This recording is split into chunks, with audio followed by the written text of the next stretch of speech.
One country now makes more solar panels than the entire planet can use. Another has fired a multi-hundred-billion-dollar subsidy cannon to drag factories back home. A third is trying to skip straight to the front of the line with cheap labor, exploding energy demand, and new gigafactories. China, the United States, India. They're not racing to the moon this time. They're racing to control the factories that build the clean energy future: solar panels, wind turbines, and above all, electric vehicle batteries. So who actually wins this race? And is it even a race you want your country to win? Let us find out. When we say clean energy factories, think of three big things. First, solar factories that make wafers, cells, and panels. Second, battery gigafactories that churn out cells for electric cars and grid storage.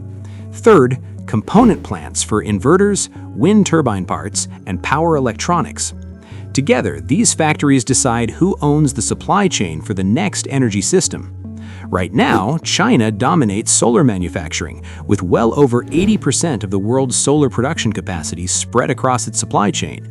It also leads in battery production, with Chinese giants like CATL and BYD helping China control a large majority of the global electric vehicle battery market. The United States is throwing massive Inflation Reduction Act tax credits at the problem, with companies announcing hundreds of billions of dollars in electric vehicle, battery, and clean energy manufacturing and power projects across the country. India, meanwhile, is rolling out production-linked incentive schemes to lure investors for solar modules and advanced battery cells, with tens of gigawatts of planned capacity and billions of dollars in support. So the scoreboard already looks lopsided. But here's where the story flips. Over the last decade, China poured huge sums of money into solar manufacturing alone, and today it controls most of the global solar supply chain and much of the upstream materials. In recent years, China has been installing more solar than the rest of the world combined. That sounds unbeatable, except China now has so much solar and battery capacity that factories are running far below full speed. Some estimates say solar panel capacity is roughly double world demand, with many factories sitting underused. In batteries, China's manufacturing capacity is already far higher than its own domestic needs and even exceeds global demand. Here's the twist. On one hand, this overcapacity means super cheap solar panels and batteries for the world. On the other, it's a profit-crushing, debt-fueled squeeze for Chinese companies, and it triggers trade tensions and tariffs abroad. Some politicians and commentators spin this as a kind of green cartel conspiracy, the idea that China is intentionally flooding the world with underpriced clean energy equipment to kill foreign factories and lock in permanent dependence. That fear is not baseless, because the overcapacity and state support are real. But there's also a simpler explanation. Years of aggressive industrial policy, local protection, and companies all chasing the same subsidies created a classic boom and bust cycle. The data clearly shows the overbuild.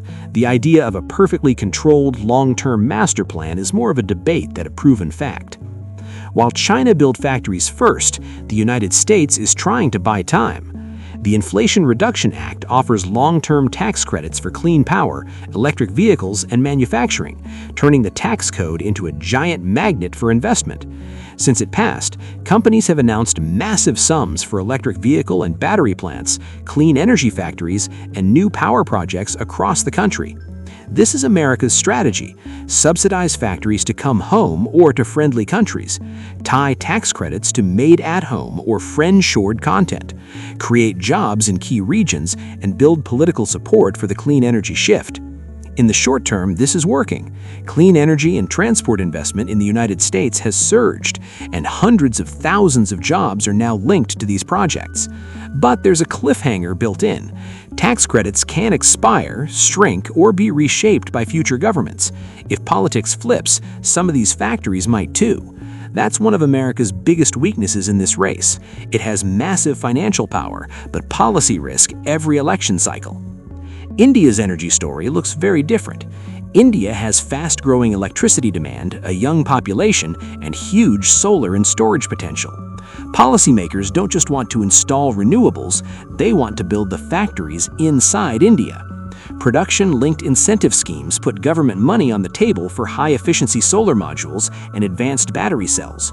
For solar, billions of dollars are being directed toward integrated manufacturing, from polysilicon through to modules. For batteries, the Advanced Chemistry Cell program aims to support giga-scale cell plants with large public funding to jumpstart domestic production. On paper, this looks small compared to Chinese and American spending. But here's the interesting part. India is still heavily reliant on imported modules and cells, especially from China. PLI is designed to replace those imports with domestic factories just as India's demand explodes. If India times this right, it could skip today's overcapacity trap and build up its factories just as the global market rebalances. Recently, there have even been headlines suggesting India might be slowing solar factory funding. Officials quickly clarified that they were not ordering a stop, but warning lenders to be cautious about overcapacity. That shows how sensitive this ramp-up really is. So India's game is not to outbuild China on raw volume, it's to ride its own demand wave. Now let us look at the darker side. If one country ends up controlling most of the world's solar and battery factories, it can shape prices, standards, and supply in ways that feel a lot like an oil cartel, just for clean energy instead of crude. That is where the idea of a green OPEC or factory trap comes from. There are real warning signs. China's overcapacity in solar and batteries has already crushed prices and squeezed manufacturers elsewhere.